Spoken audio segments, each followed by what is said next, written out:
Let's talk about another of your projects, which had the name Forklift, which I've got to say is a really good name.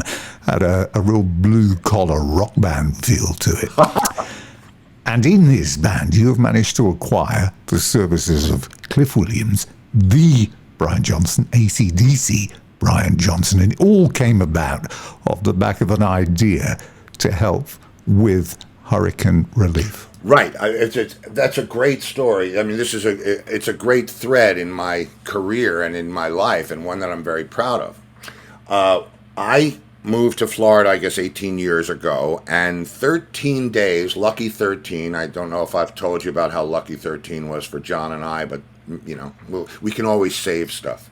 Anyway, lucky 13 days after I move into this house, I start to see hurricane coming. Here it comes. And on the 13th day, it shows up. Now, a hurricane in Florida is like watching Frankenstein come towards you if you're tied to a chair. You're not going anywhere, and he's walking very slowly, but he's coming. And you know when he gets there, it's going to be a problem. So I'm putting my guitars, my instruments, I'm trying to do this and that and the other thing, and then I hear about this new phenomenon called storm surge. And I go to my neighbor, what is storm surge? And he said, well, that's when the hurricane blows down on the Gulf and it makes the water come inland. I said, so is 12 feet of storm surge bad? He said, well, just look at your house and find out what the elevation is, and you can judge from there.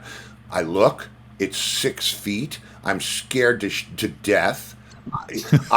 Look, I'm from New York. Gun, knife, come on. Weather, I don't do weather. So I'm freaking out, and I'm waiting for this thing to happen, and not one thing happened to our house. Just a big, bad, windy storm. Not one thing, maybe a coconut down. I said, that's it, hurricane relief concert. Let's go.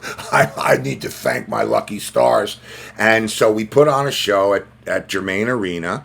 And I called all my friends. I called Eddie Money, and I called Mark Farner, and I spoke to the guys in Loverboy, and Buck Dharma, and Joe Lynn was there, and Paul Pesco was there. I put a backing band together. So we played with Eddie and everybody. And when I was putting it together, the owner of K-Rock down here in Southwest Florida said, do you know Cliff Williams? And I said, not really. And he said, well, he's a neighbor of yours, meaning that he lives in the same town, and I'm sure he would want to do this. And he gave me his phone number. Now, there's an unwritten law in our industry. You don't give out phone numbers. But I figured Cliff was smart enough to have the generic number. So I called him, and he said, yeah, sure, mate. I'm coming back from wherever he was, and I'll call Brian, and we'll put it together. So we do the hurricane relief show. It's a huge success. We raised a lot of money for the Florida hurricane relief. And about a week, maybe 4 or 5 days after the show, I get a call from this promoter who says, I heard this and that. I went to the show. I'm friends with Cliff Williams. And, we were wondering, who you are and what you do. And I said, well, I'm me. I do this and that and the other thing. And that turned into a casual, sushi lunch and cocktails at the club kind of friendship, And so Cliff and I, because understand this, when you're in one of the greatest rock bands in the world, it's tough to just go hang out at a nightclub or a pizza parlor or whatever. Unless you're with one of your own. And like I said, your resume doesn't, that's not what moves me, who you are and how you play. And we became friends, much the same way John and I became friends. And we started talking over months and getting to know each other and hanging out and telling stories. And I said to him one night, we were leaving his club, and I said, man, if you ever want to jam, because I could tell AC/DC hadn't played a show in 6 years, and I could hear the frustration in the conversations. I said, if you ever want to jam, my guitar player has a room in my house. I can bring him down from New York. And he said, well, my singer lives in Sarasota, which is an hour and a half away. And I said, okay, well, if you want to do something, I'll put it together. He said, sure, go ahead.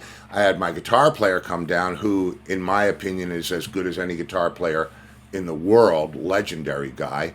Mark Hitt was his name, and Mark came, and I had a small studio in the house that I was living in after the hurricane, and we wrote these songs for Cliff, for Cliff to hear, and this is where the name of the band comes in. And my wife says, "What are you guys doing?" We said, "We're writing songs for Cliff," and she says, "Forklift." Forklift. And so I started writing on the demo Forklift. There was a picture of a forklift, because you could burn your own CDs from the sessions, and I wrote it was Forklift, so heavy you'll need help. And that was, I had the whole marketing scheme in my mind. So that's that was just a working title because Johnson, Williams, Longo, and Hitt sounded like a law firm, and so we affectionately called it that. And we went into the studio. Mark and I wrote the music and went over to Cliff's house and recorded some bass parts with Cliff, and an incredible bass player, which you wouldn't necessarily know that from the AC/DC stuff because he's far more musical than he needs to be in that band. But I was blown away at what a complete bass player he was, and creative. So then we get the songs and we decide we're going to get some studio time, and we record the backing tracks, and Brian comes down and he and I write the lyrics together, and we wrote like 7 songs that were just killer. I mean, it had the same deliberate delivery as AC/DC, but it didn't sound like AC/DC, and we weren't trying to do that. In fact, if you hit me, I have your email, obviously. I'll send you a couple of MP3s so that you can hear what we did, because there were 2 or 3 songs from those sessions that absolutely should have been. So how come? I mean, this is the big thing. Where are they? Why aren't people listening to them? Why can they not be heard? You're sorry you asked, but no. Okay, I don't remember whether we talked about Brian's 60th birthday. Did we go over that at all? No, I don't think we did. So I'll give you the quick 411 on the Forklift situation. We ended up the tour dates. We decided we had these recordings, and we decided to post one of them called Chain Gang on the Road on the website that we were using to promote the thing. So we were in essence giving that song away so that when we played it live, people would know what it was. And there were a couple of others, Blood Alley and Try a Little and Who Phoned the Law.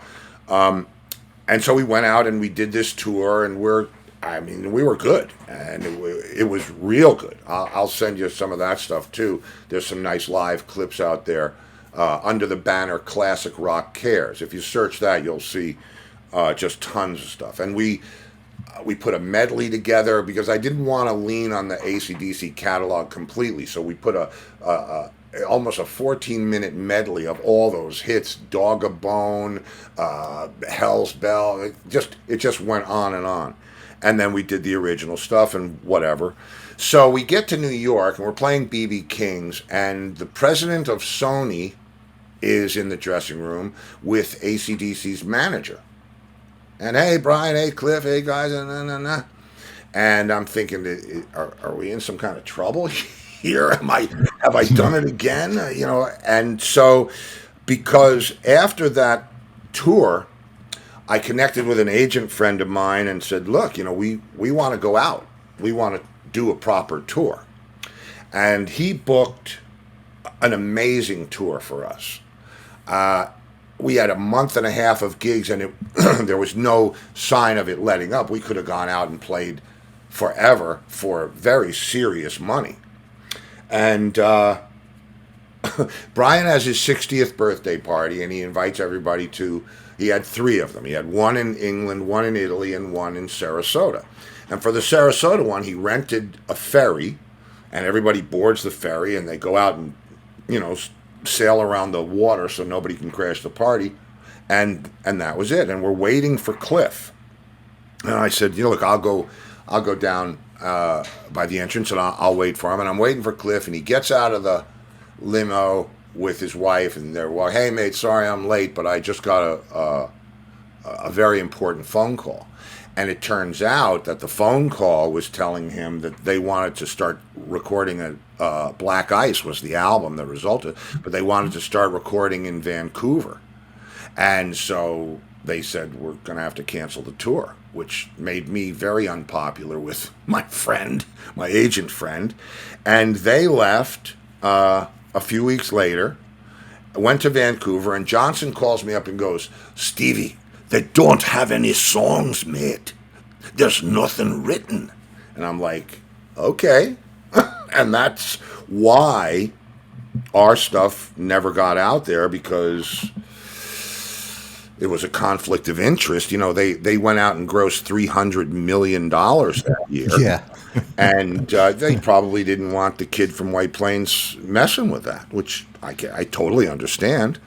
But now, So is there no chance that this could get a reworking to be released in the future? no chance. No, because I don't, I am still, friendly. There was no bad thing. I didn't go, you guys suck. I mean, that's show business. If you can go make 300 million, you got to go do it, and so no, I have been discussing a home for this stuff. I mean, now that I'm doing the Entwistle thing, and I've decided that I can do that in an honorable and respectful way and give fans what they want.